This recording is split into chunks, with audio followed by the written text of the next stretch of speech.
Sam Pitroda जी ने जो है इनहेरिटेंस टैक्स की बात की, जो हम लोगों की जमा पूंजी है, जब हम अपने लोग पूरा बचाते हैं अपने फैमिली के लिए, जब हम उसको अपने आने वाली जनरेशन को देंगे तो उस पर भी टैक्स लगेगा और ये टैक्स बहुत बड़ा टैक्स हो सकता है। तो क्या आप कहेंगे कि बीजेपी अगर आएगी तो इस टैक्स को कभी नहीं लागू करेगी? भारतीय जनता पार्टी क्या करेगी, हमारे मैनिफेस्टो में साफ हमने लिख करके लाए हुए। अब उन्होंने कहीं सगुफा छोड़ दिया तो मैं भी वो झंडा लेके घूमूंगा, ये सवाल आपके मन में कैसे आ जाता है? ये भारतीय जनता पार्टी की विचारधारा साफ है जी। हम अपनी विचारधारा के आधार पर कार्यक्रमों को लेकर के, मैनिफेस्टो को लेकर के देश के सामने जाते हैं। कृपा करके ऐसे महाशयों के विचारों को हम पे मत थोपिए भाई। मोदी जी, राहुल गांधी ने एक बात और कही है, वो कहते हैं कि जब वो सरकार अगर उनकी आएगी तो वो एक नेशनल एक्सरे कराएंगे। इसी से जुड़ा सवाल है, इसीलिए मैं पूछना चाह रहा हूँ, एक नेशनल एक्सरे कराएंगे।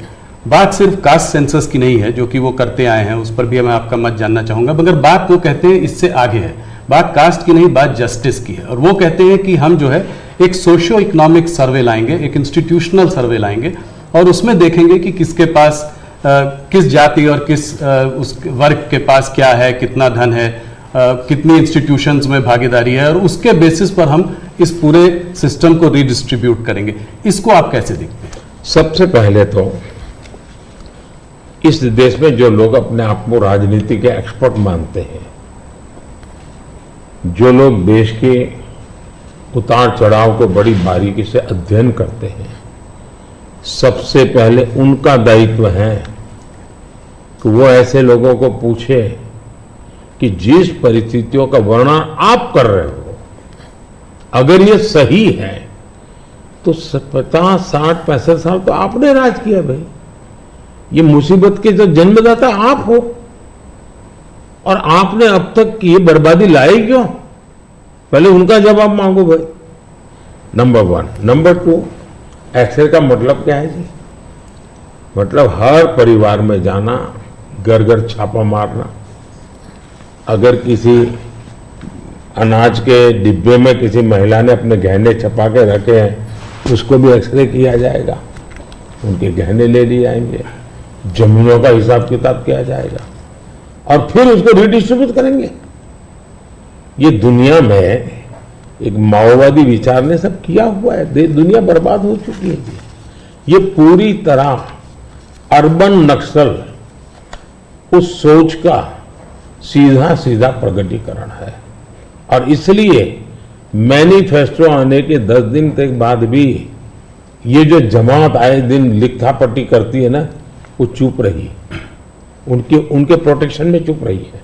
तब मिलके मेरी जिम्मेवारी बन जाती है कि देश को जगाना कि भाई देखिए आपको लूटने की ये तरकीब हो रही है।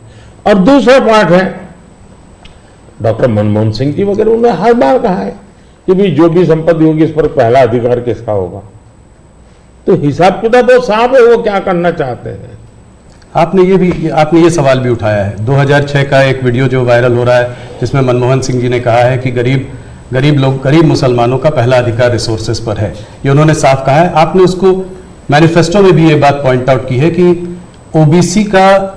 ओबीसी रिजर्वेशन का जो है पार्ट लेकर वो मुसलमानों को दे देना चाहेंगे और 2004 से 2014 के बीच में उन्होंने 4-5 बार ऐसा करने की कोशिश की भी है। अरे भाई, ये तो बड़ा इंटरेस्टिंग सवाल आपने पूछा है, जरा मेरा जवाब लंबा हो जाएगा लेकिन देश के लिए मुझे बताना पड़ेगा। बताइए। आप कांग्रेस का इतिहास देख लीजिए, 90 के दशक से ये मांग उठी है देश में। समाज का एक बहुत बड़ा तबका है जिसको लगता था कि हमारे लिए कुछ होना चाहिए, उसके लिए आंदोलन हुए हैं। 90 से पहले कांग्रेस ने पूरी तरह इस बात को खारिज कर दिया, उसका विरोध किया, उसको दबाने की कोशिश की है।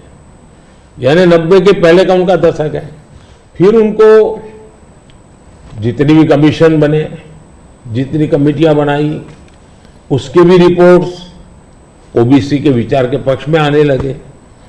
अब उनके सिफारिशों को भी वो नकारते रहे, रिजेक्ट करते रहे, दबाते रहे।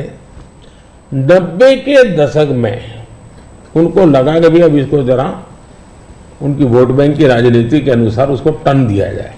उन्होंने पहला पाप किया क्या, 90s के दशक में कर्नाटका में उन्होंने धर्म के आधार पर, आपको याद होगा, कर्नाटका में उन्होंने धर्म के आधार पर मुसलमानों को ओबीसी घोषित कर दिया।